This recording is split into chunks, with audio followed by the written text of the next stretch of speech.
Well, I mean, and Michael Steele, the reason Mitt Romney worries that it's going to look like Republicans are blocking a bipartisan investigation into the deadly insurrection is because Republicans are blocking a bipartisan investigation into the insurrection. The legislation in front of Republicans, and Democrats should make sure everybody knows this, was negotiated by Kevin McCarthy's designee, Congressman Katko. This bill has everything in it that Kevin McCarthy wanted. He wanted equal representation. He wanted both parties to have to sign off on any subpoena. And I understand that what Luke is talking about, Mitch McConnell is really pressing people, making it really personal, whipping votes, as Scalise did in the House, against the commission. Why are they fighting so hard against the facts coming out?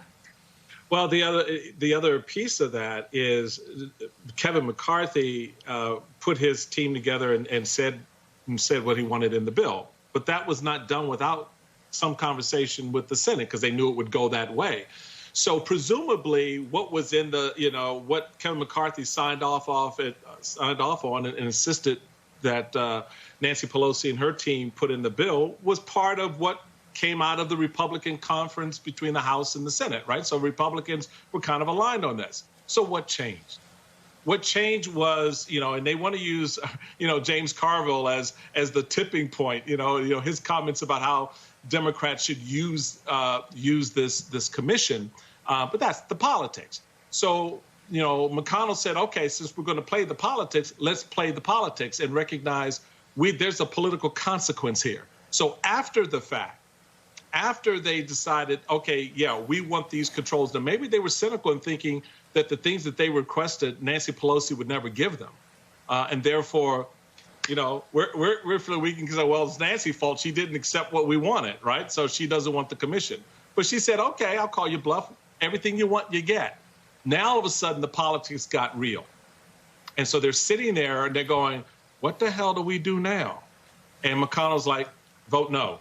We just won't deal with it. And the politics to him, to Luke's point, and to the other points are, look, we can just get past this because we can't afford to have this be a continual drumbeat between now and next November. And David's right. The politics are the politics. They're not going to go away because the American people aren't going to forget this, because we're going to always have reminders of what happened on January 6th, because Donald Trump is about to do rallies again, Mitch, okay? Donald Trump is about to re-engage in this political landscape leading into 2022, Mitch. What the hell do you think is going to be out there for people to remember when Donald Trump is going on talking about an election he lost, claiming he won? You don't think we're going to relate back to the consequences from that? You think the American people are that deaf, dumb, and stupid politically?